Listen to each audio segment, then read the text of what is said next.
Batman, you picking this up? Oracle, I'm here. Arkham Asylum just vanished off the network. He's in control of the security system. He's probably isolated it from the grid. That's not all he's done. All police feeds So yeah, that's the excuse for no one else intervening from Gotham and beyond. The fact that supposedly the Joker has placed bombs all over Gotham City, which will detonate if someone actually arrives. It's just a diversion to keep people away. Okay, now this starts to pose some question, because this, if it was strictly just a Batman-centric universe, it should be fine. But already by this game, a lot of people were pondering if this was still part of a bigger shared DC universe, and in case why people like Superman or the Flash would not be able to intervene. And now, Suicide Squad Kills the Justice League would provide an answer on why they never intervene in this game, but your mileage may vary on that. It feels more of a cop-out than anything. I would say that at the very least they try, so there is that. It was quite impressive. Can you hear me? You're going to be... I should Bearing in mind look for an exit. there are a few gaps in my Batman knowledge here. Go Did the Joker ever say... Yeah, whenever someone brings up the Joker, why don't he just shoot Batman or something? Did he ever reply with anything? Where's the fun? Joker's main rationale is that he does... Okay, and mind you, there are some versions of Joker who don't want to be Batman, but for versions of Joker who do actually want to be Batman, Joker wants it to be climactic, essentially. This is part of why one of his biggest fears when Charlie nearly blew him up in Joker's Favor episode wasn't just so much his death, but the fact that it was going to be one of the most mundane ways to go out, in a back alley with a nobody. It was also the episode where Sid the Squid supposedly killed the Batman, and Joker did not really take it well. No, like, okay, let me put it like this. Part of me believes Joker could maybe rationalize a supervillain taking out Batman, but a regular weirdo like Sid the Squid? Nah, he was not having that. From the same episode, by the way, they hold a funeral, and you can kind of tell that the voice actors were, you know, having to force to stay in character, because there's a scene where Arlene Sorkin has to play Amazing Grace on the kazoo, and you can kind of hear she's struggling to stay, you know, in role. I love that she actually did that, though, and I love how you can hear the laughter through the kazoo thing, which, to be fair, it is a quintessential Joker theme. Tragic with the funeral, but of course hilarious in how he sends Batman off, essentially. So yeah, for this room, of course, the Joker managed to bring on the island a lot of his trademark laughing gas. That kills you, basically, with a rig to screen, so, you know, you need to occasionally save people from these rooms. Also, as you've noticed, when you complete a certain task, you gain XP with a bunch of bats floating around you. Yes. Trust me, that's gonna be essential. Yes, because you get a lot of upgrades tied to them. This is not like a super, you know, major RPG game, but it does have upgrade elements, as kind of route. He was trying to get to the control panel at the end of the room. Imagine if Square Enix had stayed on for all of the series. I don't know how much different it would be, but, you know, who knows. And yeah, one of Joker's own goons fell victim to Joker's scheme. So yeah, by this point, Arlene Sorkin was, she was 54 when this game came out, and my guess is, I mean, she doesn't sound too bad so far. I can tell a couple of lines where she's struggling to keep the role properly going. I would say for the most part, the returning actors do a good job of making it feel like they never left. Like, Mark Hamill talks about how he tries to go more sinister, but to be fair, we had technically kind of already seen Joker start to get more sinister. Remember, Batman Beyond Return of Joker was pretty violent to the point where they had to make a censored version, and that has Joker doing things with Tim Drake. Poor guy. You might have noticed already, because I think I noticed something that immediately. The audio mixing in this game is weird. You can kind of tell when two lines are recorded in different takes because of different, audio reverberance, even beyond what the room echo is supposed to be. And in a lot of cases, you can kind of hear some splicing, as if they use two different takes, and collage them together, which is something that I normally would do in editing. It's super weird. Okay, I'm gonna say this. Arkham Asylum is a key example of a revolutionary game that was amazing. And I remember because I was there. Absolutely amazing when it first came out. It's just that things that come after are so much better that when you come back to this, you do notice how dated some things are. Like, it's more than 15 years old at this point, and it kind of shows. Yeah, even the running cycle is a lot more basic, which, again, time to to be fair. introduce instead one of the controversial elements of this case, speaking of. Oh, yeah. There's no escape, Joker. I will find you. Oh, I'm counting on it. Just not yet. And who is this? My god, it's the Abomination! What are you doing over from Marvel? This is gonna be your primary boss fight, Oh believe it or no, not. it's that terrible CGI creature from the League of Extraordinary Gentlemen movie. Kinda. But yeah, kind of that. Theo hinted, one issue, sadly not just this game, but even games like Arkham Knight have had, is that, with a rogues gallery as rich as Batman's, you'd think, okay, easy slam dunks to make for boss fights. Not so in this game. Most of the boss fights will be these guys. I'll let you know what they're called, Titans. That's all you need to know for now, Yeah. but they will be the majority of your boss fights. Sure, you get one or two unique ones, but trust me, the most egregious boss fight, I will have words about that. Which, again, boggles the mind, because this game nails so much, and I do mean so much stuff right, that I really have to wonder whose idea was it to relegate most of the villains to cutscenes at best or one-button prompts. It also showcases the fact that Rocksteady was still a relatively young studio. They had developed only one game for idols before this, called Urban Chaos, which is a game where you control a policeman going against riots.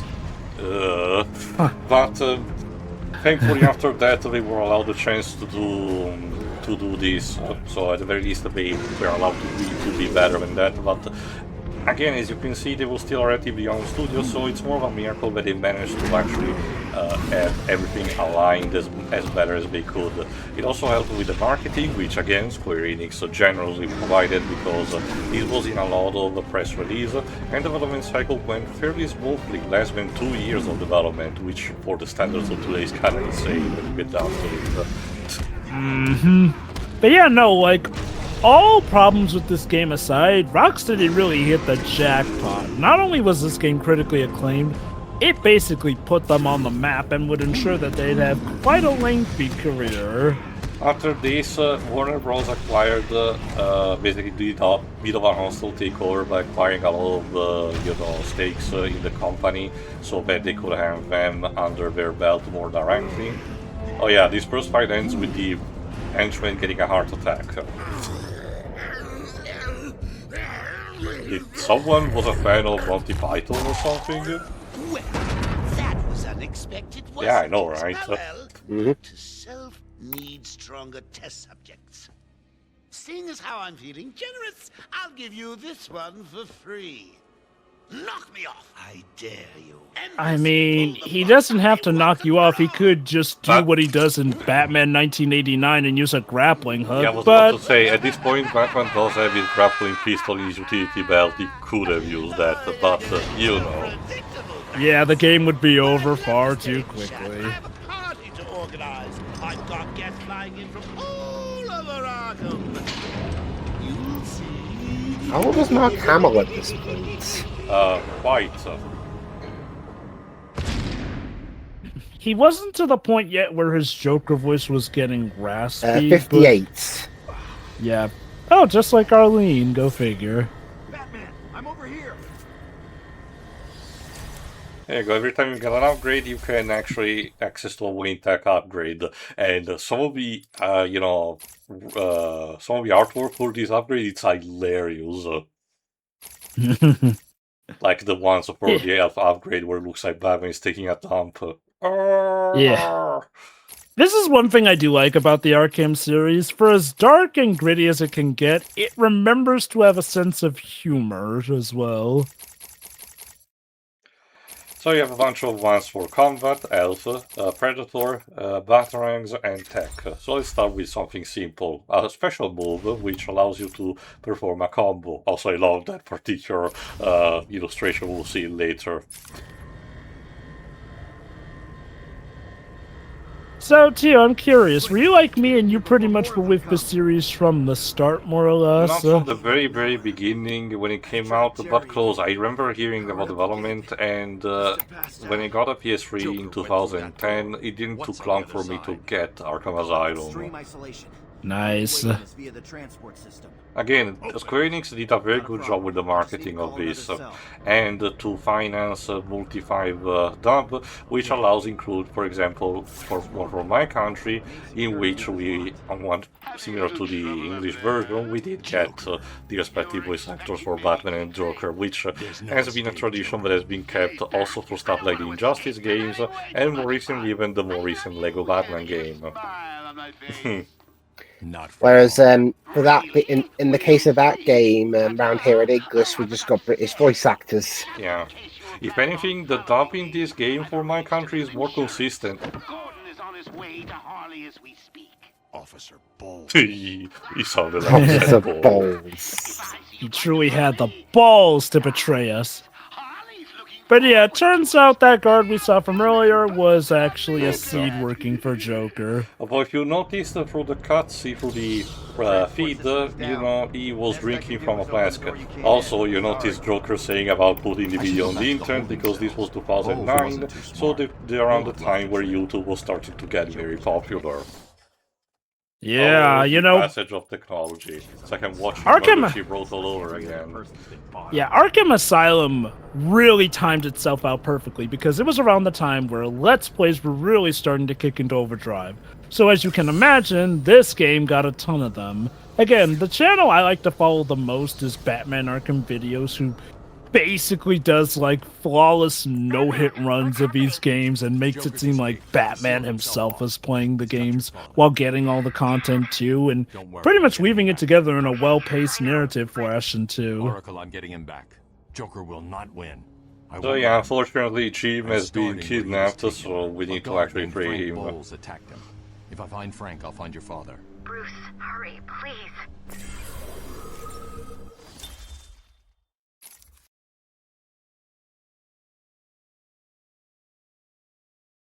It's a good job neither the Joker or any of his accomplices in this game have the ability to hack Batman's communications, otherwise they would have just found out his true identity. Oh, you will hear later. Riddler has some capacity, but not enough.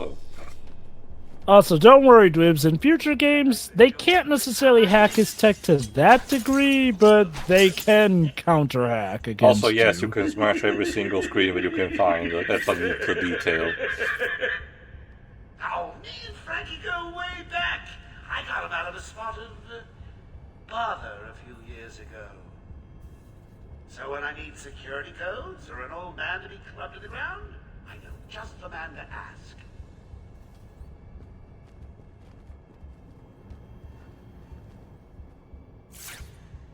Oh, look at that, publicity for the Iceberg Lounge. I wonder what's that Basically, any villains that don't show up in this game, I think pretty much get at least an Easter egg dedicated to them. They can in some capacity.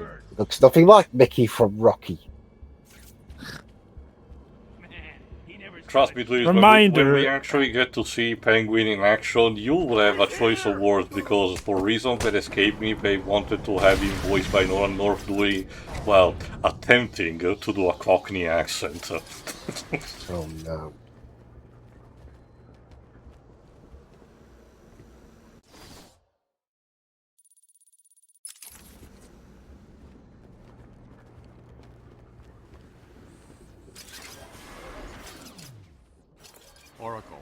Holding cells. I'm setting up a crime scene.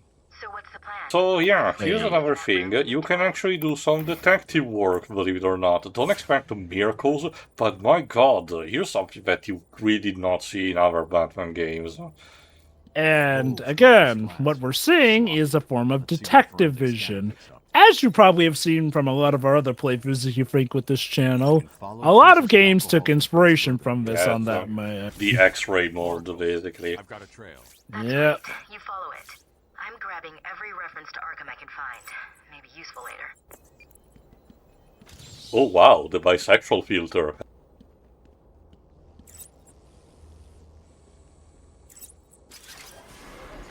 But yeah, no, like, make no mistake, Batman Arkham Asylum is a game that still arguably has influence on the gaming market to this day with some games. Like, some are starting to stave off, but one of the most egregious examples I remember was when the Amazing Spider-Man tie-in game came out, not too long after Arkham City, and it was taking a lot of cues. The spider vision, the stealth sequences, even some of the takedowns looked a lot like what you could do Even in City. the Insomniac Spider-Man game took a lot of inspiration from this. Steve, is he there? Hold 1 second. I'll see if I can find him. Thank you. Oh dear. I've looked everywhere, but I can only find his head. I'll get back to Bother. you when I find the rest of them. What an inconvenience. Joker's such a card. Okay, remind me, was this like the first time Mark Hamill returned as Joker after Batman Beyond Return of a Joker? I don't remember. Yeah, I'm pretty sure he voiced him for Batman Vengeance. Be quiet. What's going on?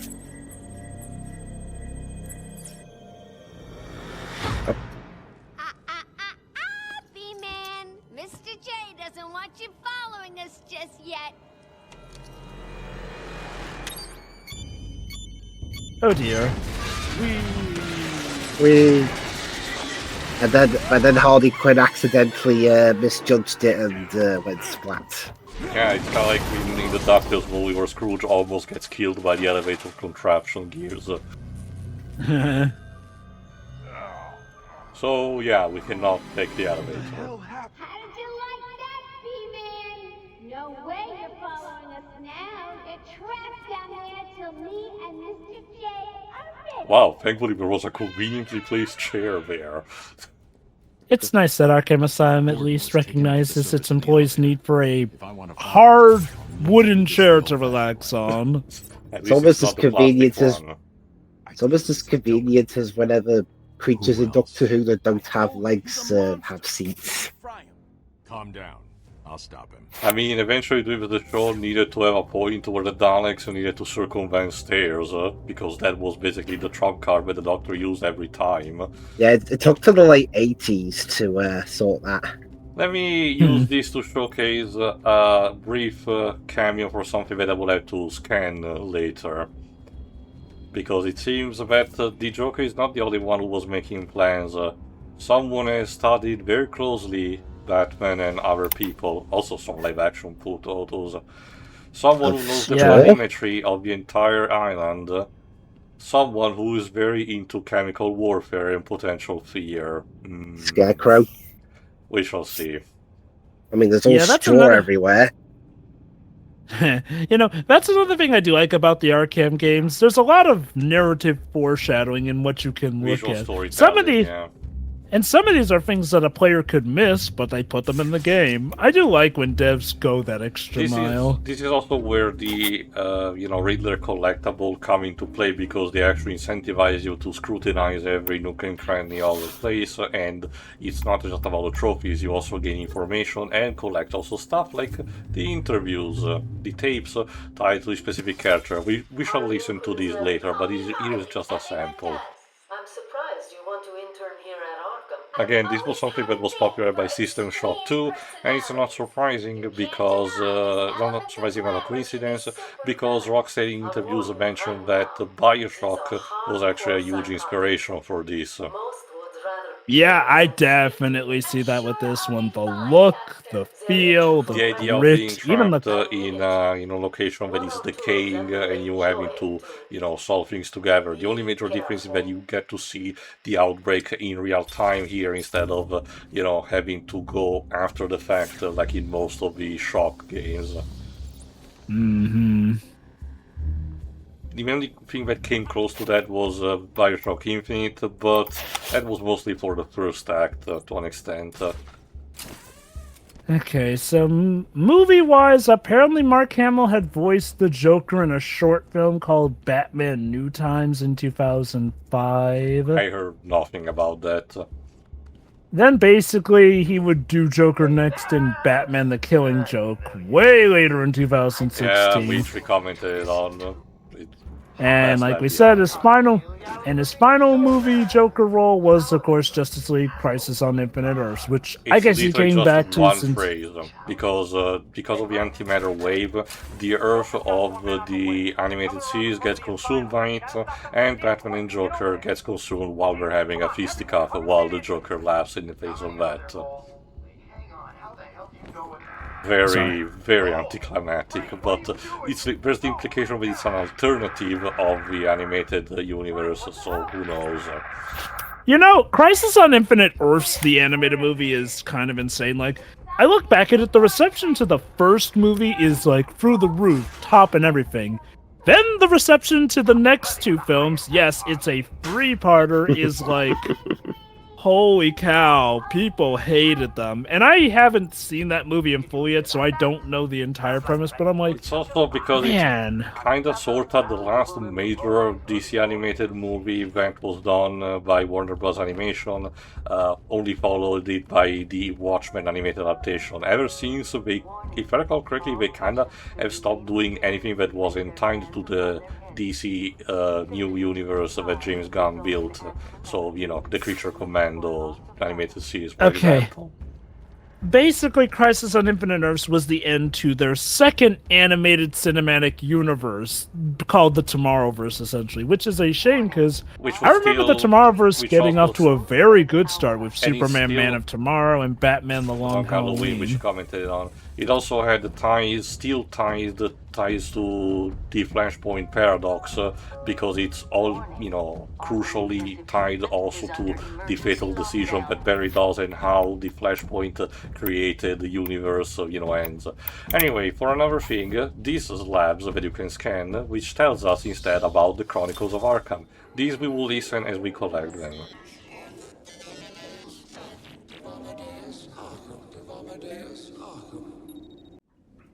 I am the spirit of Amadeus Arkham.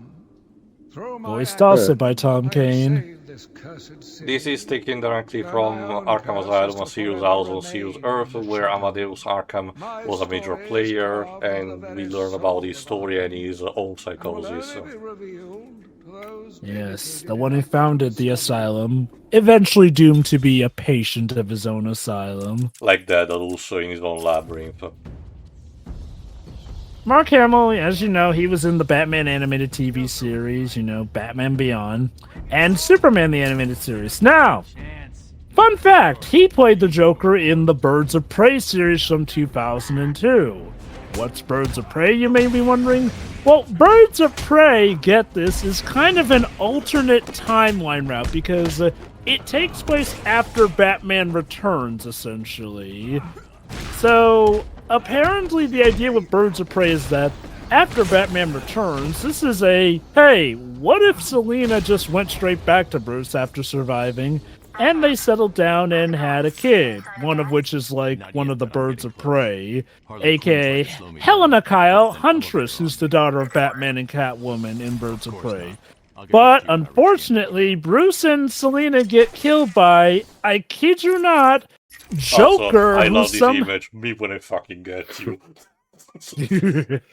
But yeah, I kid you not, Birds of Prey kicks off with Joker somehow having survived the Batman 1989 film and killing Bruce and Selina in revenge.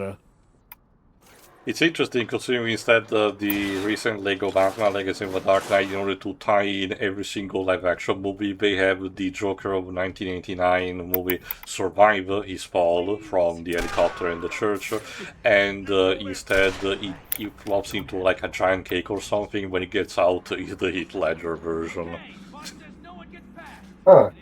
It's crazy, but you know what? I We will shall see applaud them eventually. for... Oracle.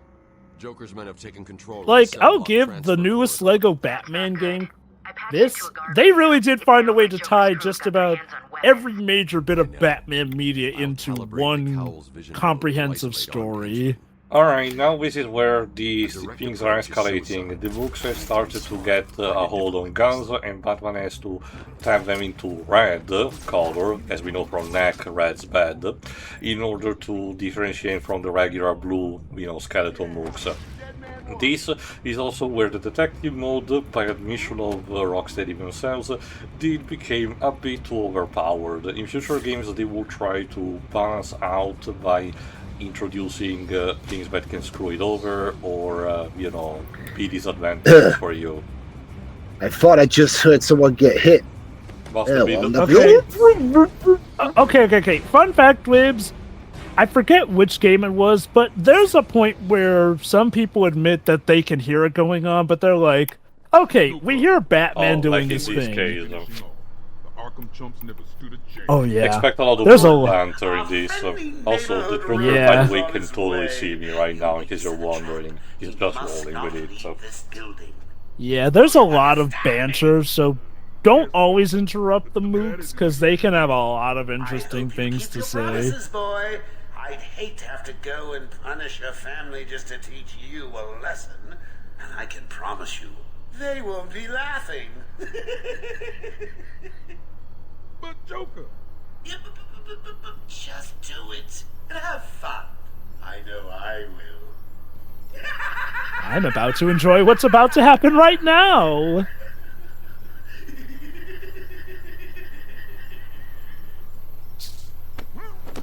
I thought you were going to do it while the Joker was talking.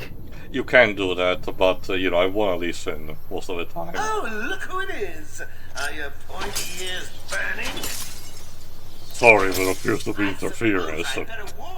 Yeah. I don't wear occupieds. There you go, Dwibs. Basically, Joker's vibing with the situation. That his whole thing. Yeah. Vibes. Bad vibes, but still. The one potential frustrating thing from these games is that unfortunately, because of in order to give you a challenge, despite you being quote-unquote the Batman, a lot of villains needs to be 3 steps ahead of you. And you need to catch up. The good thing about this is that you do get the sense of empowerment by catching up onto them and, saving the day. To an extent, the later games unfortunately will try to balance out by adding more drama, but not the time yet. For now, here's your first major Predator section. You're just you, the mooks, and a room and other tools that you can use to take the enemy down in creative fashion. Enjoy! Now, be careful. You will definitely feel empowered during these scenes. However, based off of what settings you have the games on, the mooks can actually be genre savvy. They can notice when some of their own are taken out. They can notice when you're doing certain moves and whatnot. Some later games will even have them take out some of the precipices that you can use to hide on, essentially. Which again I dig, since it adds challenge and makes it so that these mooks aren't blatantly stupid. But this is also probably a good time for me to mention also what really shines in just about every Arkham game, the music. Yeah. My favorite Predator music is definitely I Think You Should Do What He Says from Arkham City. That's not to say this isn't a slouch though. Like, again, these games do make you feel like you are Batman.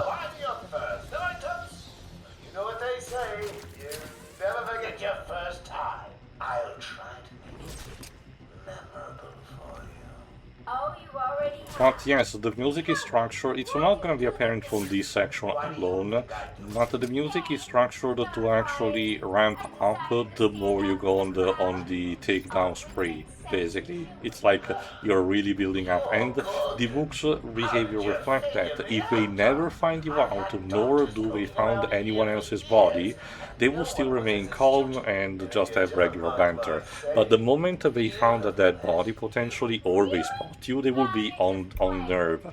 And the more mooks you take down, the more they will be erratic, to the point where when there's only like 2 or 3 left, they will be labeled as terrorized, and their behavior will become, less logical as a result. You do really get to sense the idea of, you being in control of the situation and fucking around with these people. Yes. And I do like how they go so far as to, when you have detective vision on, you can see them literally crapping their pants, basically. He could be anywhere. Then keep your eyes open. Now move. So yeah, for this first, Predator mission, you will get a second wave. But for the others, you will, have only one technical wave from the beginning till the end that you have to deal with it. Mind you, you will have also the tools to actually, be more creative with your engagement. For now, it's still fairly simple. I forget if it was in this game, but my favorite takedown in the Predator ones is when you hang upside down and can literally swoop them up. Later.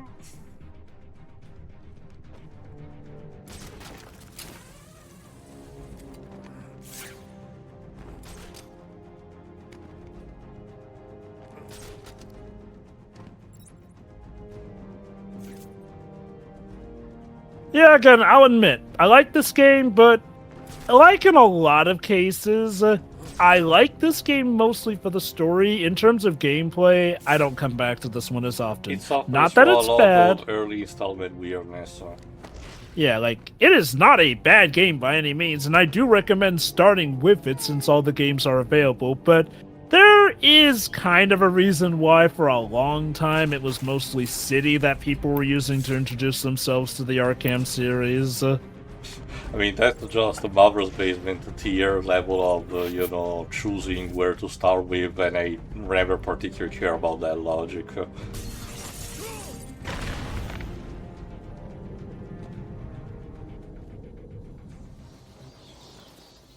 Oh, boo! You win again, Bat. I'll savor it. I'll get you next time. Oh, don't act like you don't enjoy it either way, Joker. Thankfully, Batman was able to take them down before they could actually muster the, the courage of actually employing the deadliest weapon against him, rock and roll. But yes, I will say this, be forewarned. Unfortunately, Officer Boles got bald. Dead end. Jesus.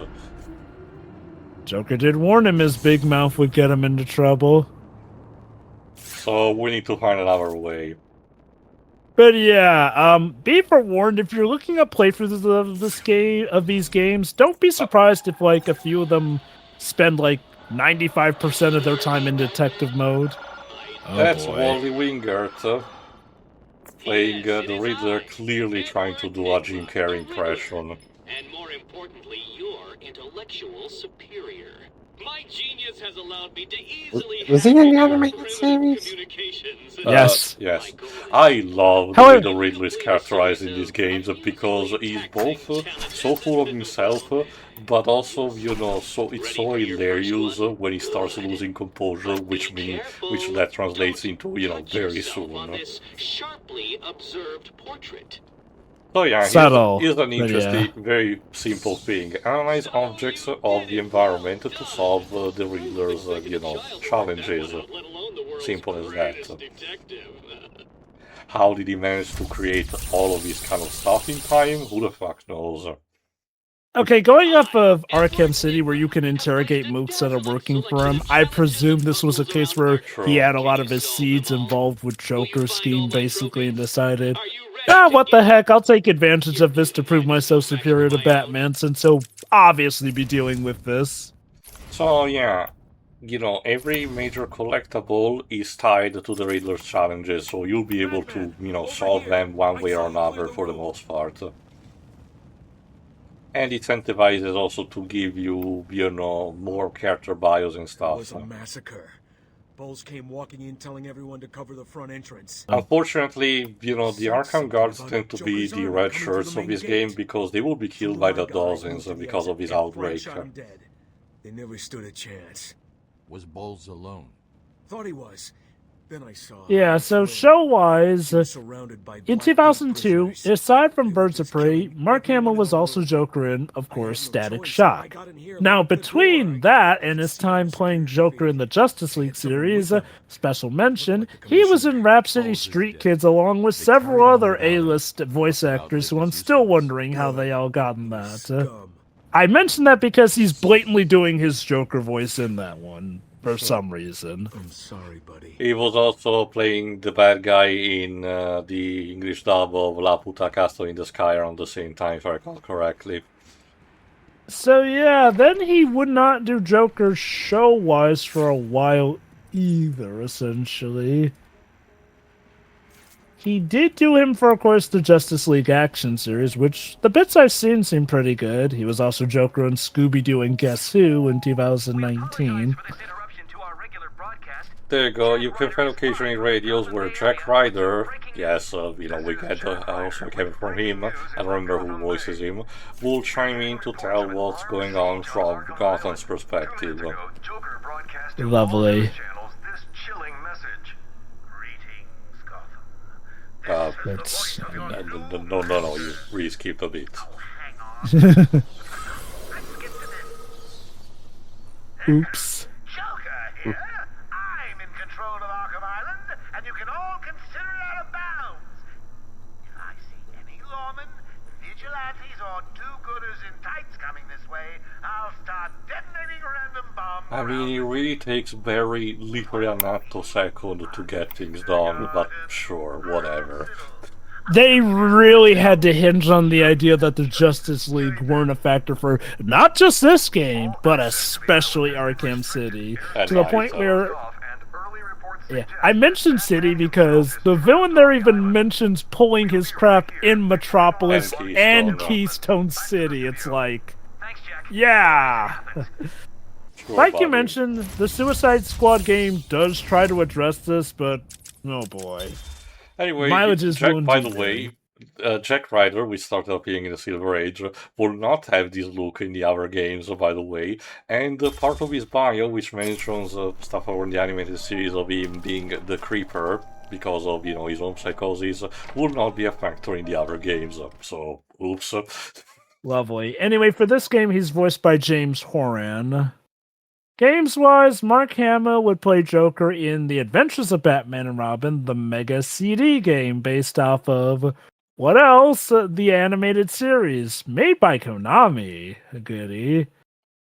Oh yeah, he was Pyro in Crash Bandicoot, The Wrath of Cortex, where he was blatantly using his Joker voice, which fit because the same year in 2001, he played the Joker in Batman Vengeance. And then later after that would... Yeah, no, Batman Vengeance was his last time playing Joker in a video game before Arkham Asylum. And now you know his road to this, so...